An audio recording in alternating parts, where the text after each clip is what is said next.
ఎంతో టేస్టీగా ఉండే నూడుకోల్ కర్రీ ఎలా తయారు చేయాలో చూద్దాం. ఈ నూడుకోలు చూడడానికి బాగుంటాయి కదా, పైన చెట్లు ఏదో ఆర్టిఫిషియల్ ప్లాంట్ ఉన్నట్టు ఉంటాయి.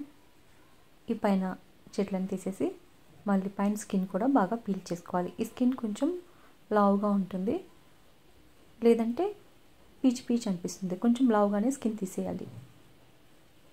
దీని టేస్ట్ అయితే కొంచెం మనకి ముల్లంగి టేస్ట్ వస్తుంది. చూడ్డానికి ఏమో క్యాబేజ్ టైప్లో ఉంది కదా. ఇప్పుడైతే చూడండి ఎంత చెత్త వచ్చిందో. అంత స్కిన్ తీసేయాలి దీనికి, లేకపోతే పీచు పీచు ఉంటుంది. తర్వాత సన్న ముక్కలుగా కట్ చేసుకోవాలి.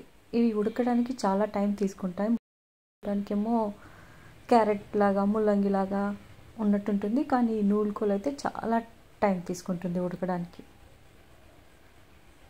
ఇలా సన్న ముక్కలు కట్ చేసుకొని ఒక నీళ్ళలో వేసేసుకుందాం. తర్వాత ఒక ఆనియన్ కూడా కట్ చేసి పెట్టుకున్నాను. ముందుగా ఒక 2 టేబుల్ స్పూన్ ఆయిల్ వేసుకొని దీంట్లో పోపు దినుసులు వేసుకున్నాను.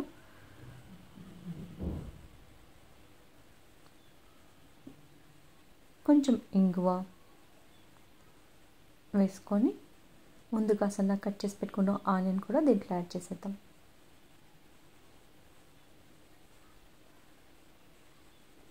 కొంచెం పసుపు వేసుకొని బాగా కలబెట్టేద్దాం. ముందుగా సన్నగా కట్ చేసుకున్న నూడుకోలు ముక్కల్ని కూడా దీంట్లో వేసేద్దాం. నేను 600 గ్రామ్స్ తీసుకున్నాను నూడుకోలు.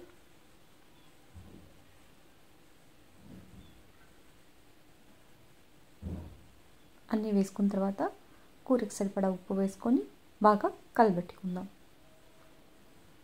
ఒకసారి బాగా కలిపేసి మూత మూసేసి కాసేపు ఉడకనిద్దాం. ఇది ఉడకడానికి నాకైతే 40 మినిట్స్ పట్టింది.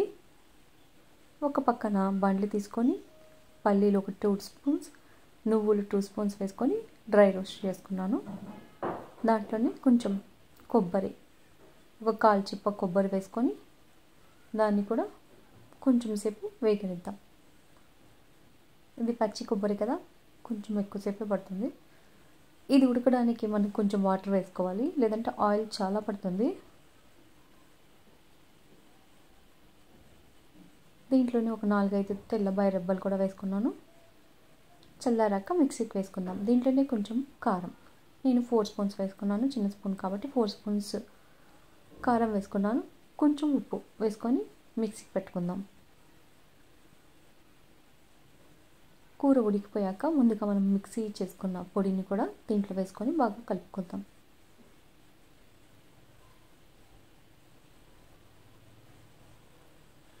కొంచెం సేపు వాడ్చుకోండి. ఈ కూర చాలా టేస్ట్గా ఉంటుంది. ఒకసారి ట్రై చేయండి. ఎలా కుదిరింది